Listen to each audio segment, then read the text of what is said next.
Allah berfirman, wal asri innal insana lafi khusr. Demi waktu manusia berada dalam kerugian.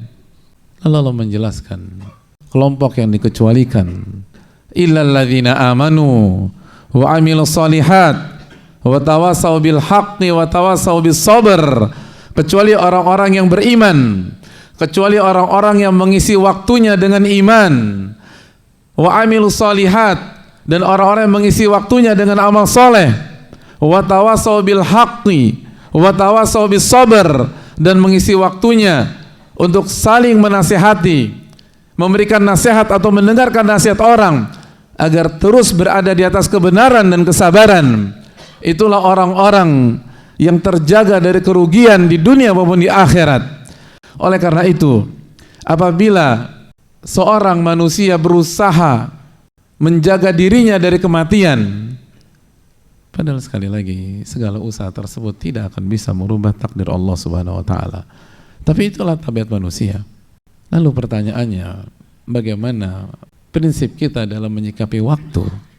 Kenapa kita benar-benar sangat terjaga kalau sudah berbicara tentang kematian, tapi kita di waktu yang sama sangat mudah membuang-buang waktu?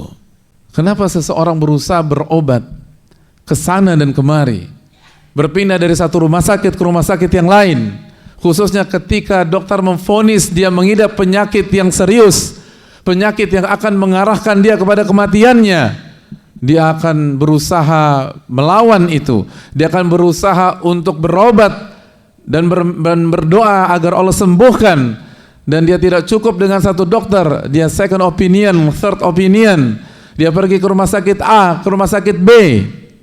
Lalu bagaimana sikap kita dengan waktu? Kenapa kita biarkan detik-detik itu terbuang? Kenapa kita biarkan menit-menit itu pergi begitu saja, tanpa zikir, tanpa istighfar, tanpa taubat, tanpa amal soleh? Bahkan kita isi dengan kemaksiatan dan kemungkaran. Kemana akal sehat kita? Sedangkan inilah yang bisa memisahkan kita dengan surga dan membuat kita gagal mendapatkan ridho Allah Tabaraka wa Ta'ala. Tapi kita sia-siakan. Kalau seorang anak manusia bisa mengeluarkan seluruh kekuatan penuh agar bisa disembuhkan dari sakitnya oleh Allah Subhanahu wa Ta'ala, agar bisa selamat dari kondisi darurat, kenapa dia tidak gunakan kekuatan yang sama untuk mengisi waktunya dan menjaga agar setiap detik, setiap menit, dan setiap jam itu tidak terbuang dengan percuma?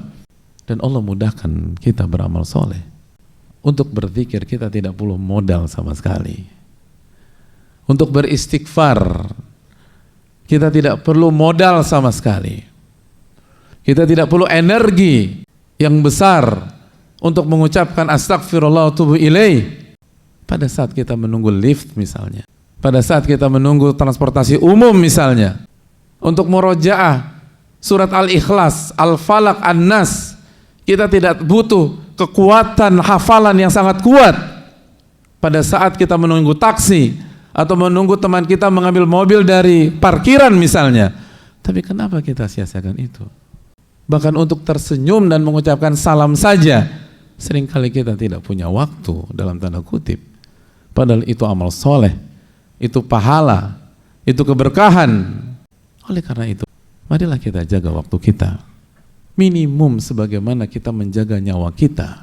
Syukur-syukur kalau kita bisa menjaga waktu kita melebihi kita menjaga nyawa kita tersebut. Karena sekali lagi, menyia-nyiakan waktu itu lebih parah daripada kematian.